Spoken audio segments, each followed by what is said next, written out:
किया अपने पापा से। किस बारे में? हनीमून के बारे में। यार लेकिन पापा के सामने हनीमून की बात करूं कैसे? वो सब मुझे नहीं पता। मेरे हाथों की मेहंदी हट जाएगी तब जाएंगे क्या हनीमून पे? चलो ना। अरे यार मैं क्या बोलूंगा यार पापा से। बात तो करो, मैं आ रही हूं। पापा जी। हाँ कुछ बात करनी थी आप लोगों से। हाँ बोल। शेफाली का मन था कि... बहू क्या हुआ? कुछ नहीं मम्मी जी, वो बिल्ली आ गई थी। मैं कह रहा था कि मैं और शेफाली हमारा मन था कि हम कहीं बाहर हो आए। हाँ तो दिखा ला ना, ये चौक पे कुंज बिहारी वाले मंदिर है, वो दिखा ला बहू को। मम्मी मंदिर नहीं जाना है हमें। तो ले जाके चाट पापड़ी खिला दे फिर। पापा बाहर जाने का मतलब बाहर जाना होता है ना, चाट पापड़ी। अरे और कितना बाहर जाएगा, अब तूने इतनी पढ़ाई थोड़ी की है कि तू अमेरिका चला जाए। अगले हफ्ते शेफाली पगफेरों के लिए जा रही है। तो मुझे और शेफाली को बाहर जाना है। कहाँ? पहाड़ों में। पहाड़ों में क्यों?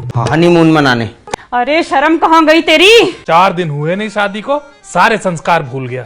बताओ, हनीमून बोल दिया। मोहित ये क्या बोल रहा है तू? हनीमून पे जाने के लिए तो बोल रहा हूँ, और क्या बोल रहा हूँ। हमारे यहाँ नहीं होता ये काम। और रिश्तेदार, उनका मुंह कौन बंद करवाएगा? अरे रिश्तेदार कहाँ से आ गए बीच में अब? क्यों? अगर रिश्तेदार घर आएंगे और पूछेंगे कि बहू कहाँ है तो क्या बोलेंगे? हनीमून पर गई है। अरे अपना नहीं तो अपने बाप की इज्जत का ही ख्याल कर लेता। अरे हनीमून पे जाने से हमारी इज्जत कैसे छिन जाएगी?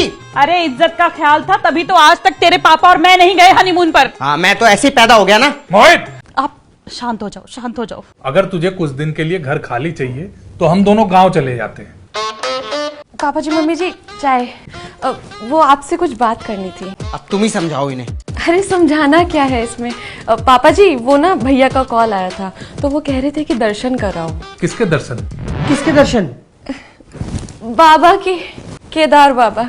बताओ, एक ये बहू है जो दर्शन की बात कर रही है और एक ये है। अरे लेकिन मम्मी पापा इसने ही तो बोला था। अरे पापा जी मैंने ही कहा था इनसे आपसे पूछने के लिए, आपका आशीर्वाद ले लेंगे तो यात्रा सफल हो जाएगी। जाओ तुम लोग, टिकट मैं करवा देता। अरे नहीं नहीं पापा जी, अब टिकट ये करवा लेंगे, कुछ काम ये भी तो करे। आशीर्वाद दीजिए कि दर्शन अच्छे से हो जाए। देखो कितनी संस्कारी बहू मिली है। जाओ बेटा तुम लोग, कल सुबह ही निकल जाओ। शुभ काम में देरी नहीं करनी चाहिए। जी पापा जी। अरे क्या बोल रही हो तुम? खुश रहो, खुश रहो, खुश रहो। कितनी गुणवान बहू मिली, मुंह पे झूठ बोल के चली गई। इसे नहीं पता कि 30 साल पहले मैंने भी ऐसे ही झूठ बोला था। तो क्या कहती है, फिर से चले यात्रा? हाँ बिना सब्जी बनानी है मुझे। मुझे भी अखबार।